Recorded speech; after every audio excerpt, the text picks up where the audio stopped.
Hello friends, welcome to Universe Classes. स्वागत है आप सभी का यूनिवर्स क्लासेस में।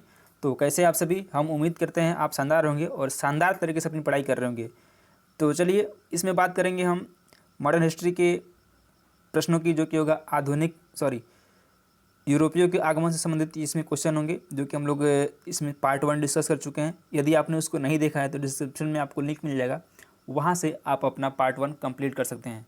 हम लोग क्वेश्चन के साथ साथ व्याख्या भी देखेंगे, और यह जो घटना चक्र की बुक आती है पूर्वानुलोकन की, उसी से मैंने सारी की सारी क्वेश्चन को कॉपी किया है। और यदि आप BPSC, UP Super TET, TGT, PGT या अन्य कोई भी एग्ज़ाम की आप तैयारी कर रहे हैं जहाँ पे जीएस या इन द सेंस ये बोले कि इतिहास आता है, उन सभी एग्ज़ाम के लिए ये समान रूप से उतना ही महत्वपूर्ण है जितना कि पीसीएस और टीजीटी के लिए। तो चलिए शुरुआत करते हैं आज के सेशन की। उससे पहले यदि आपने सब्सक्राइब नहीं किया तो सब्सक्राइब करके हमारे साथ जुड़ें, जिससे कि आपको निश्चित तौर पे ही लाभ होगा और आप सफलता की ओर अग्रसर होंगे। तो चलिए शुरुआत करते हैं आज के सेशन की। पहला क्वेश्चन है, पांडिचेरी, वर्तमान जो पुदुचेरी बोलते हैं, के संदर्भ में निम्नलिखित कथनों पर विचार कीजिए। पांडिचेरी पर कब्जा करने वाली पहली यूरोपीय शक्ति पुर्तगाली थी। पांडिचेरी पर कब्जा करने वाली दूसरी यूरोपीय शक्ति फ्रांसीसी थी। अंग्रेजों ने कभी पांडिचेरी पर कब्जा नहीं किया। या फिर उपयुक्त में से कौन सा कथन सही बताना है इसमें से? क्या एक सही है? तो पांडिचेरी पर कब्जा करने वाली जो पहली यूरोपीय शक्ति थी वो पुर्तगाली थी, बिल्कुल सही है। लेकिन पांडिचेरी पर कब्जा करने वाली जो दूसरी यूरोपीय शक्ति थी वो फ्रांसीसी नहीं थी। तो इस तरह से ऑप्शन नंबर 1 सही है, केवल एक सही है। तो चलिए देखते हैं इसका डिस्क्रिप्शन क्या लिखा है। पांडिचेरी में सर्वप्रथम पुर्तगालियों ने अपना उपनिवेश स्थापित किया था, बिल्कुल सही है। और पांडिचेरी पर कब्जा करने वाली जो दूसरी यूरोपीय कंपनी थी वो डच थी। और अंग्रेज़ों ने भी पांडिचेरी पर कब्जा 1793 ईस्वी में कब्जा कर लिया था। फिर 1814 ईस्वी में हुई पेरिस संधि के तहत इसे फ्रांस को सौंप दिया गया। इस प्रकार केवल एक सही है, ऑप्शन नंबर 1 ही सही है। चलिए आगे बढ़ते हैं। हुगली को बंगाल की खाड़ी में समुद्री लूटपाट के लिए किसने अड्डा बनाया था? और यह क्वेश्चन IAS प्री 1995 में पूछा गया क्वेश्चन है। पुर्तगालियों ने, फ्रांसीसियों ने, डेनमार्क वासियों ने या फिर अंग्रेजों ने?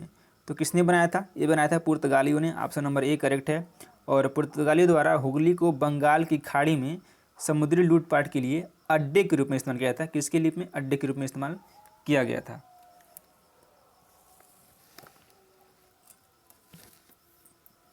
अगला जो क्वेश्चन है, निम्नलिखित में से कौन कलकत्ता का संस्थापक था? चार्ल्स आयर, जॉर्ज चर्नाक, गेराल्ड लंगियर या फिर विलियम नॉरिस? तो जो कलकत्ता का संस्थापक था वो था George Charnock, option number B correct है। आइए देखते हैं। जो कासिम बाजार की फैक्ट्री थी उसके प्रमुख थे जॉर्ज चर्नाक, और इन्होंने ही अंग्रेजों के व्यापार केंद्र के लिए हुगली के स्थान पर सुतानूती अथवा सुतनौती कलकत्ता का स्थल को चुना था। कलकत्ता किसने बसाया? ऊपर वाला क्वेश्चन रिपीट कर दिया गया है, तो ये बसाया था जॉर्ज चर्नाक ने। ठीक है, अगला क्वेश्चन देखते हैं। भारत के साथ व्यापार के लिए सर्वप्रथम संयुक्त पूंजी कंपनी किन लोगों ने आरंभ की थी? पुर्तगालियों ने, डच, फ्रेंच या फिर डेनिश? तो इन्होंने सबसे पहले डचों ने स्टार्ट किया था, option B number B correct है। और भारत के साथ व्यापार के लिए सर्वप्रथम संयुक्त पूंजी कंपनी 1599 ईस्वी में लंदन में स्थापित ईस्ट इंडिया कंपनी थी। इसके बाद 1602 ईस्वी में डच, यानी कि डच थे जो थे हाईलैंड के थे, डच संसद द्वारा पारित प्रस्ताव से एक संयुक्त डच ईस्ट इंडिया कंपनी की स्थापना हुई। विकल्प में ब्रिटेन न होने के कारण विकल्प बी सही होगा, यानी कि ब्रिटेन न होने के कारण, यहाँ ब्रिटेन यदि होता तो ब्रिटेन सही हो जाता, लेकिन ब्रिटेन नहीं है तो डच सही हो जाएगा। ठीक है, निम्नलिखित कथनों में से कौन सा एक सही है? आधुनिक कोच्चि भारत की स्वतंत्रता तक डच उपनिवेश में था। डचों ने पुर्तगालियों को पराजित किया और आधुनिक कोच्चि में उन्होंने फोर्ट विलियम का निर्माण किया। आधुनिक कोच्चि पहले डच उपनिवेश था जिस पर बाद में पुर्तगालियों का अधिकार हो गया। और आधुनिक कोच्चि कभी भी ब्रिटिश उपनिवेश का भाग नहीं था। तो बताना इसमें कौन सा सही हो सकता है? तो डचों ने पुर्तगालियों को पराजित किया और आधुनिक कोच्चि में उन्होंने फोर्ट विलियम्स का निर्माण किया। ऑप्शन नंबर बी करेक्ट है। चलिए आगे बढ़ते हैं। भारत में ईस्ट इंडिया कंपनी की सफलता का राज था।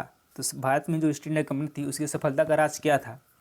भारत में राष्ट्रीय भावना की कमी थी, बिल्कुल ऐसा था।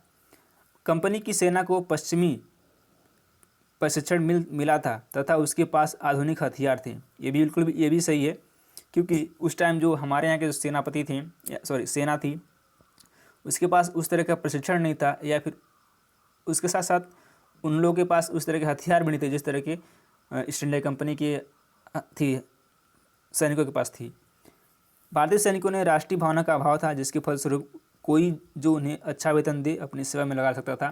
बेसिकली यह था कि उस टाइम जो है जो भारतीय सेना थी उसके पास ऐसा राष्ट्र प्रेम को लेकर उतना जागरूकता नहीं थी, ये कह सकते हैं, जिसकी वजह से वो जिधर वेतन ज़्यादा पाते उधर वो झुक जाते थे। और ऑप्शन नंबर डी है उपयुक्त तीनों, ये तीनों सही है, ऑप्शन नंबर डी करेक्ट हो जाएगा। उपरोक्त तीनों के कारण भारत में ईस्ट इंडिया कंपनी की सफलता में सहायक थे। ज्ञातव्य है कि 1599 ईस्वी में इंग्लैंड में एक मर्चेंट एडवेंचर्स नामक दल ने अंग्रेजी ईस्ट इंडिया कंपनी अथवा the governor and company of merchant trading into the East Indies की स्थापना की थी। 60 में इसको ईस्ट इंडिया कंपनी को जो 60 ये पूरा इसको बोलते थे the governor and company of merchant trading into the East Indies की स्थापना की। इसी को बोलते हैं ईस्ट इंडिया कंपनी, और इसको कभी भी पूछ सकता है। तो चलिए आगे बढ़ते हैं।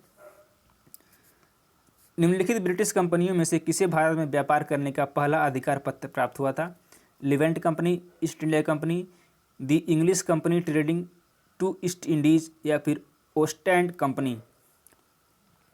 तो सबसे पहले जो प्राप्त हुआ था वो था लिवेंट कंपनी को, ऑप्शन नंबर ए करेक्ट है। आइए देख लेते हैं। यहाँ से आपके कई सारे क्वेश्चन बनेंगे और बन सकते हैं। लिवेंट कंपनी को 1593 ईस्वी में स्थल मार्ग से भारत में व्यापार करने का अधिकार पत्र प्राप्त हुआ था। 31 दिसंबर 1600 को महारानी एलिजाबेथ प्रथम ने the governor and company of merchant of London trading into the East Indies को समुद्र मार्ग से ईस्ट इंडीज़ के साथ व्यापार करने का पहला अधिकार पत्र प्रदान किया। तो अधिकार पत्र किसने प्रदान किया था? महारानी एलिजाबेथ प्रथम ने। कब किया था? 31 दिसंबर 1600 को। और 1702 ईस्वी में न्यू कंपनी के साथ मिलकर यह नाम United company of merchant of England trading to the East Indies 1709 ईस्वी के रूप में अपने व्यापार को बढ़ाया, जो सामान्यतः ईस्ट इंडिया कंपनी के नाम से प्रसिद्ध हुई। ठीक है, नेक्स्ट क्वेश्चन है, लंदन में ब्रिटिश ईस्ट इंडिया कंपनी के गठन के समय भारत का निम्नलिखित में से कौन सा बादशाह था? क्या अकबर था, शाहजहां था, औरंगजेब था, या फिर जहांगीर था? तो कौन था? तो इस टाइम जो था वो जो है अकबर था। ऑप्शन नंबर ए करेक्ट है। और जो इस टाइम जो सितंबर 1599 में लंदन में कुछ व्यापारियों ने लॉर्ड मेयर की अध्यक्षता में एक सभा का आयोजन किया। इसमें पूर्वी द्वीप समूह के साथ साथ व्यापार करने की योजना तैयार की गई। इन व्यापारियों ने पूर्व के देशों के साथ व्यापार करने के आशय से 1599 ईस्वी में एक कंपनी का गठन किया। इसका नाम governor and company of merchant of London trading into the East Indies का रखा गया।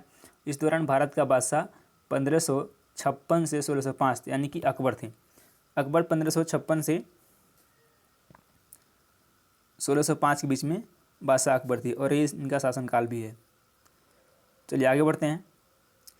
किस मुगल सम्राट के काल में इंग्लिश ईस्ट इंडिया कंपनी ने भारत में सर्वप्रथम कारखाना स्थापित किया? तो जो इसके पहले का क्वेश्चन था और उसके गठन के समय था, यानी कि जो अकबर का शासन था उसमें गठन हुआ था, और जो भारत में सर्वप्रथम कारखाना स्थापित हुआ था जहांगीर के काल में। ऑप्शन नंबर बी करेक्ट है। आइए देखते हैं। जहांगीर के शासनकाल में इंग्लिश ईस्ट इंडिया कंपनी ने सर्वप्रथम 1611 ईस्वी में मछलीपट्टनम या फिर मसूलीपट्टनम अथवा मछलीपट्टनम इसको बोलते हैं, में एक अस्थाई जो यानी कि जो 1611 में जहांगीर के काल में जो कारखाना स्थापित हुआ था वो अस्थाई कारखाना था। और 1613 ईस्वी में सूरत में स्थापित कारखाना अंग्रेज़ों का प्रथम अस्थाई कारखाना था। ये पूछ सकता है कि जहांगीर के काल में जो कारखाना स्थापित किया गया था कब किया गया था? तो किया गया था 1611 में। तो वो क्या अस्थाई था या अस्थाई? तो बिल्कुल अस्थाई था। जबकि जो 1613 में सूरत में जो स्थापित किया गया वह अस्थाई कारखाना था, जो कि स्थापित किया गया था अंग्रेज़ों के द्वारा। ठीक है, चलिए आगे बढ़ते हैं। भारत में 1613 ईस्वी में अंग्रेजों ने अपनी पहली फैक्ट्री कहाँ स्थापित की थी? तो क्या था? सूरत में। और शासनकाल किसका था? जहांगीर का। आइए देखते हैं डिस्क्रिप्शन क्या है इसका है।